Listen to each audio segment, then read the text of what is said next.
What's up? It's me, D.W.C, and today we are back with another episode of my Colorado Rockies franchise mode in MLB The Show 20. So, in today's episode, we are going to be going through adjustments I made with the team. We're going to be doing some moves that I made with the team, and then we are going to be hopping into our opening day game. Here you see our moves. We have now Ryan McMahon at first base for us, and you do not see Daniel Murphy there, which in turn means that he has changed positions, and we have moved him to second base. So McMahon is our first baseman. We slide Daniel Murphy over to second base to be our starting second baseman in front of Garrett Hampson. You look at his stats, very happy with him at second base instead of first base. And then we have Garrett Hampson behind him as our bench bat or our backup second baseman. And we also moved Brendan Rodgers over to second base so that he and Garrett Hampson can compete as our potential second baseman of the future. Now we take a look at the outfield. We have Raimel Tapia and Charlie Blackmon sliding over to left field, which means that David Dahl is moving and he is going into right field. Ian Desmond stays in center for now, but we are definitely looking to upgrade that position, as you will see very, very shortly. But now I'm going to get into some free agency moves and some trades that I'm going to make. Okay, first thing we're doing is we're going into free agency and we're going to be picking up a reliever for our bullpen, and that is going to be the best one available in free agency in my opinion, which is Aroldis Vizcaino, 29 years old, 75 overall. He is definitely going to come in and help our bullpen immediately. Taking a look at his stats, his hits per 9 and K per 9 are very good. His walks are a little low. His home run and clutch are good enough to do a job for us, so he's going to come in and be one of our top relievers out of the bullpen. Here you see the deal we offered him. 2 years, $5.2 million is what it's going to end up being. $2.6 million for 2 seasons. Don't mind that at all. Very happy with that signing. And then we are also going to be bringing in Omar Salazar out of free agency, who is an 18-year-old be potential starting pitcher. Give him a very cheap contract and just bring him into the team and see if he can grow through our farm system. We have our first trade right here, as we are getting rid of Brian Shaw, Mike Gerber, and a first base prospect for Jose Leclerc. You see Mike Gerber right here, nothing special. His attributes aren't great. His statistics for when he has played in the MLB are not very good at all, so we don't mind getting rid of him in this trade. But we are going to go ahead and push this trade through. We're going to take a look at Jose Leclerc's attributes, as he is a solid reliever. He doesn't always do the best in franchise mode, but you look at his stats, he definitely has the potential to come in and be our best reliever. Hopefully he can do just that, because we definitely need some help in that position. So trade number 2 is now on your screen. We have Ian Desmond, Eric Stamets, and Wes Parsons being traded away. Stamets is 27-year-old be potential shortstop, so none of these pieces we really mind giving up. In return, we are getting Adam Eaton as Struble Cabrera and Wander Suero. So Cabrera can be a bench bat. Adam Eaton is going to be an upgrade for sure at center field, and then Suero is going to come in and immediately strengthen our bullpen. So that is a trade that we are definitely going to do, and we are going to push that one through, and we're also happy with that move. So we're definitely making our team better, and we have one more trade to show you to keep doing that. In this trade, we have Jeff Hoffman, Roger Rosen, who is a C potential catcher, I believe, and then a D potential reliever in Zach Roskup. And we are giving all of them away. Jeff Hoffman is 27, but he has a very low overall, so we don't mind getting rid of him.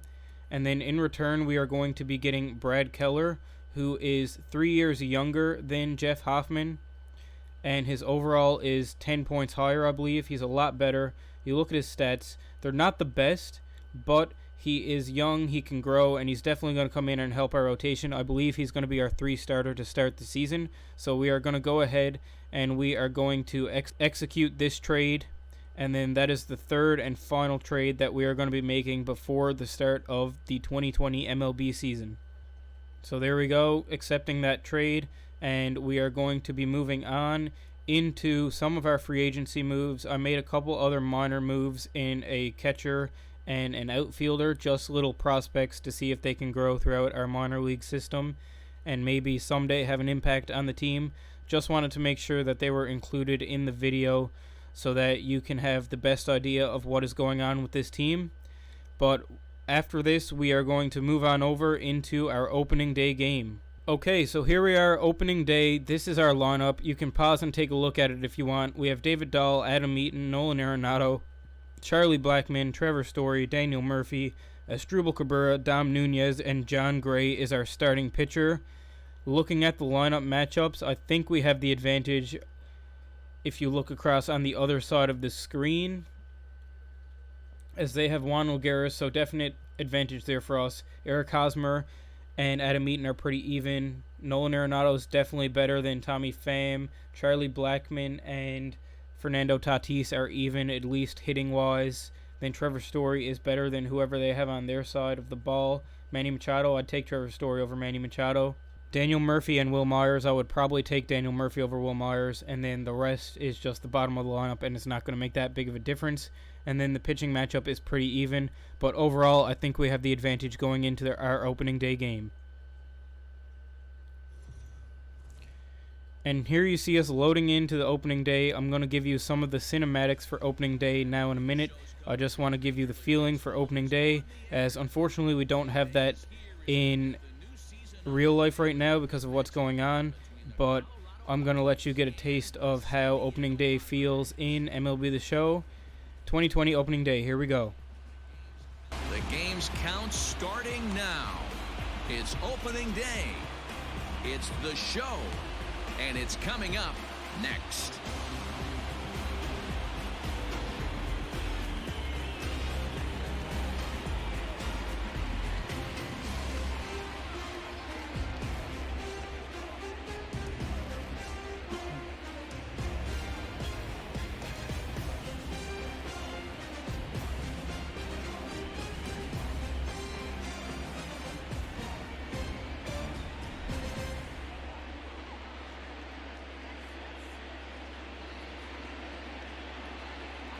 Okay, so the first action we have here on opening day is our second hitter in the lineup, Adam Eaton. He gets a pitch down the middle. He hits it hard up the middle, but Fernando Tatis makes a diving play, and he gets him out just at first base. A very nice play diving in the hole by Fernando Tatis Jr. early on. As you see the replay, ranging, he makes the diving stop. He gets up to his knees, and he throws over and gets Adam Eaton. Jumping ahead to 2 out in the bottom half of the first inning, John Gray is delivering to Tommy Pham a slider down and away, and he gets him swinging. A beautiful pitch there by John Gray to end the first inning, as we're going to get a look at that slider that he got Tommy Pham on. It was a nice pitch down and away. Tommy Pham can't get it. Strikes out to end the inning.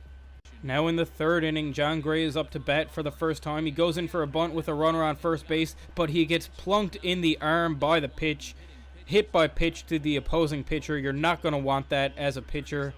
And John Gray is going to be on first base with 2 runners on. Runners on second and first now.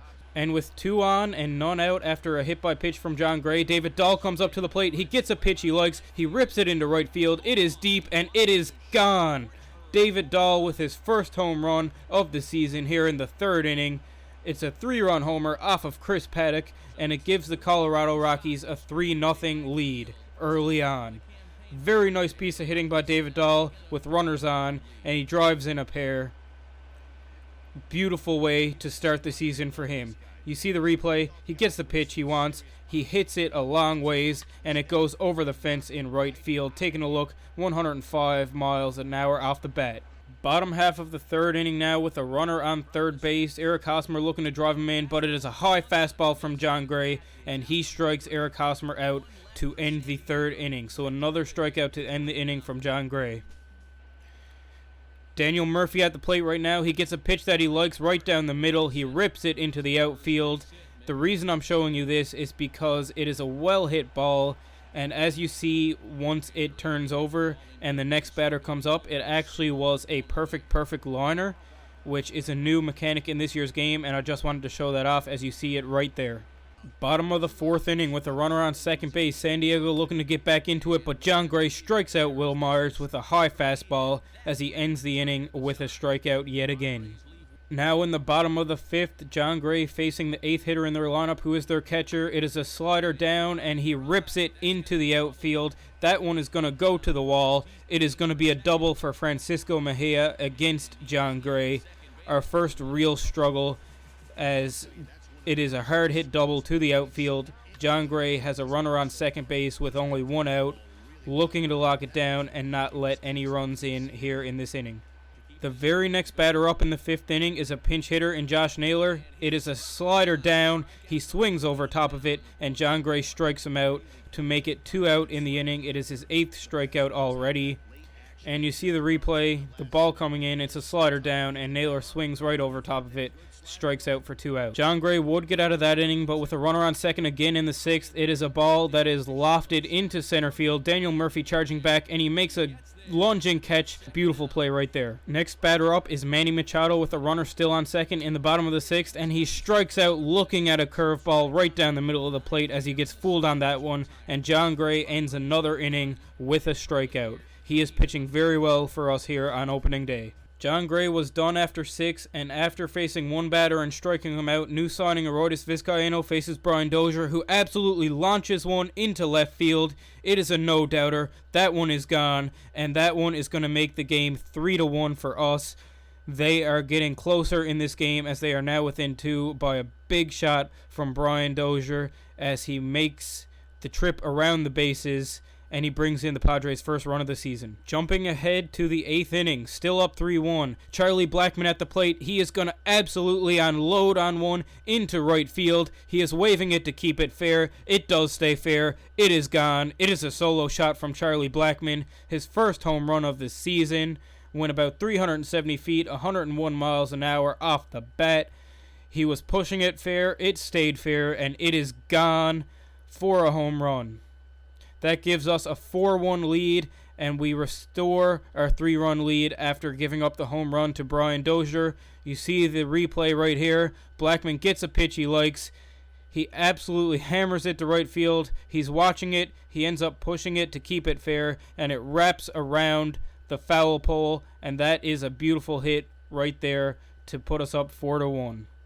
Coming in the bottom of the 9th with a 3-run lead is newly acquired Jose Leclerc, looking for his first save with the Colorado Rockies, trying to make a good impression with his new team. One man out now with a 2-2 count to Manny Machado. Leclerc throws the slider down and away. Machado is not going to be able to hit that one as it is a beautiful pitch. He is going to swing over it and strike out. We see right here the replay, a beautiful slider down and away. Machado cannot touch that one, and it is a strikeout for 2 outs in the inning, and we are looking like we are going to wrap up a victory here on opening day. Next batter up is Will Myers, and on the very first pitch, a slider down and away, he grounds it to the first baseman, who's going to run down, slap the tag on him, and that is an opening day victory for your Colorado Rockies. John Gray gets the W in a very well pitched outing for him. Other bright spots were David Dahl with a 3-run home run that basically won us the game on the offensive side of the ball. Charlie Blackmon with a late home run to make it a 4-1 game, and Jose Leclerc picking up his first save for the Colorado Rockies. And let's hope that this momentum can carry into the season and the Rockies can have themselves a strong year here in 2020. Post-game recap screen right now, you see John Gray went 6 innings, gave up 4 hits, struck out 9, and walked 1. Charlie Blackmon went 2 for 3 with a home run, an RBI, and a run scored. David Dahl only went 1 for 5, but that one was huge as it was a 3-run home run early to give us a big momentum boost and put us in the lead early on. 1-0 now on the season for the Colorado Rockies as we look to have a very strong season. I'm definitely looking forward to this franchise mode. I think it's going to be a lot of fun for me personally. Hopefully I get some viewers that enjoy this as well. And that's going to do it for this video. Hopefully you enjoyed the first true episode of my Colorado Rockies franchise mode. As in the first episode, we just broke down the roster. This episode, we got some moves with the roster. We got some trades. And we got our first gameplay. That does it for this video. I'll see you in the next one. Peace.